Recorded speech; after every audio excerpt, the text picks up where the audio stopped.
With the overwhelming popularity of all-wheel drive these days, it was a curious choice for Cadillac to launch its critically important Lyriq EV SUV with rear drive only.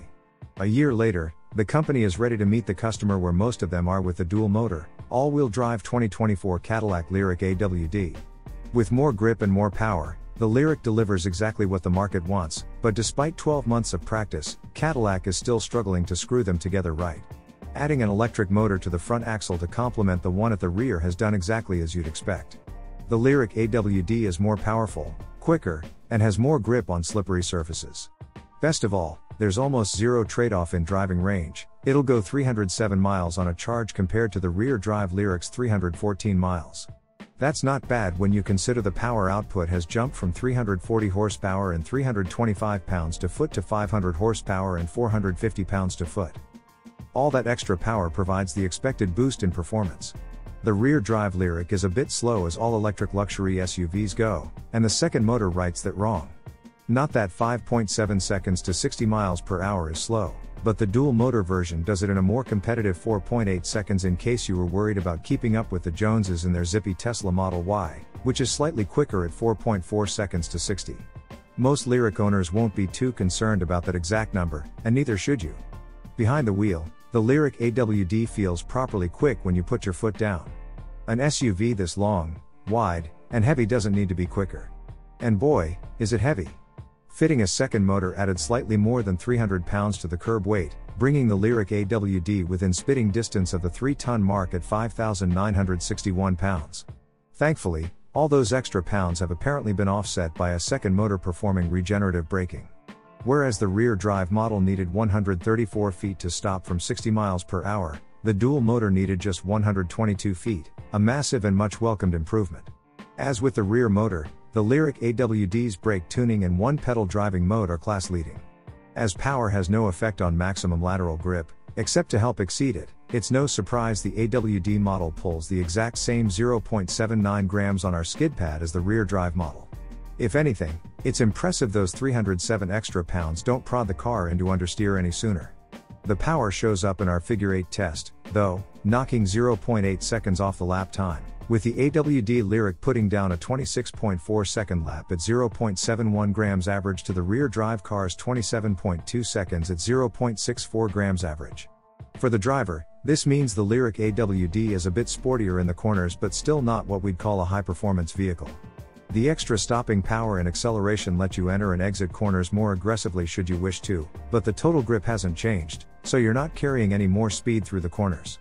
Although the Lyriq AWD is happy to hustle if the occasion calls for it, this is still a luxury SUV that would prefer to be driven in a more relaxed and dignified manner. Body control is indistinguishable from that of the rear drive car, with a bit of lean in corners that's well controlled but very noticeable. You feel every one of this SUV's many pounds. The steering is slow and has a dead spot on center that reminds you to take it easy. The all-wheel drive is here for bad weather traction and straight-line acceleration, not corner carving. In that regard, it works well. The weather forecast during our time with it called for a heat wave, so we took the Lyriq AWD down a dusty, sandy dirt road and across a gravel-strewn location to see how it handled loose surfaces. We came away satisfied. Whether sitting in gravel or starting from a stop on a steep dirt hill, the Lyriq never struggled for grip even on its efficiency-minded street tires. Regardless of surface, the Lyriq's passive dampers continue to impress. Even the extra weight doesn't hamper their ability to absorb huge bumps like they're not even there. It feels like you could drive over a speed bump at 40 miles per hour and barely even notice it. If potholes feature heavily in your commute, you're in for a treat. Less so if your pavement has lots of small cracks filled with tar by the local road crew. Those massive 22-inch wheels are heavy, and the slim tires do little to help filter out all that small road chatter, though most of what makes it to the cabin is tire noise. Get it on a road rough enough, or crank the stereo loud enough, and enough vibration will start to rattle some interior trim in the back of the cabin. An all-wheel drive Genesis GV70 electrified is quieter inside and rides smoother for similar money. What really holds the Lyriq AWD back is what held the rear drive model back: quality control. Overall, the car is assembled acceptably well, but some of the exact same problems we called out a year ago are still present on this 2024 model. Chief among them is the powered charging port door. Last time around, it didn't close properly, causing a wind whistle at highway speeds. This time, it refused to close at all until a technician reset it, and even then, it didn't sit quite flush. This isn't some new feature on the AWD car, so there's no excusing the fact it still doesn't work right.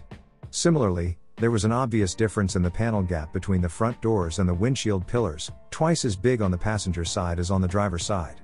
Cadillac has been building the Lyriq for a year now, it should be able to make all the parts fit right. We were also hoping to see some running improvements elsewhere in the car. Redoing the back seats so the child seat mounting points don't poke you in the tailbone is a major change to ask for, and so is a more substantial feeling infotainment control knob. But rearranging the layout of the combination digital instrument cluster and infotainment screen a bit so everything can be seen around the steering wheel could be done with an over-the-air, OTA, software update. Likewise, the somewhat hollow sound quality from the fancy AKG stereo. At least we knew Cadillac wouldn't give us a front trunk, with the all-wheel drive car if the rear drive model, which doesn't have to fit a motor under the hood, didn't have one. It's still a miss given that Tesla's been fitting frunks in dual motor cars for a decade. We're also disappointed to discover Cadillac's lane keeping and cruise control systems are wholly unimpressive when the industry-leading Super Cruise hands-free driving system isn't activated.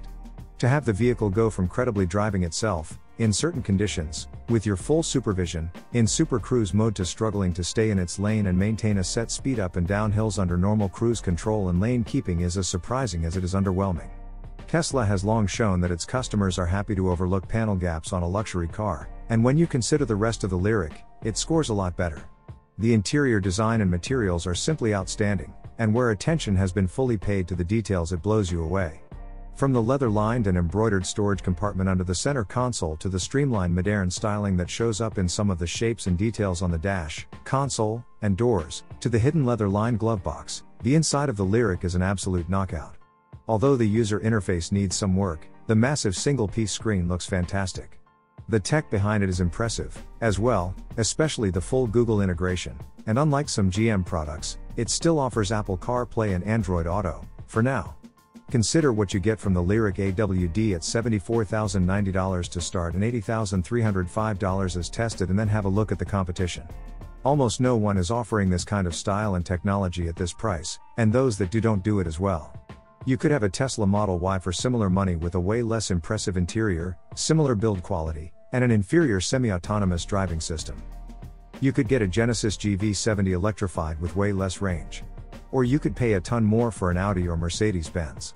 The Lyriq, then, is a great EV luxury SUV that's just a few quality control issues and parts choices away from being a fantastic one.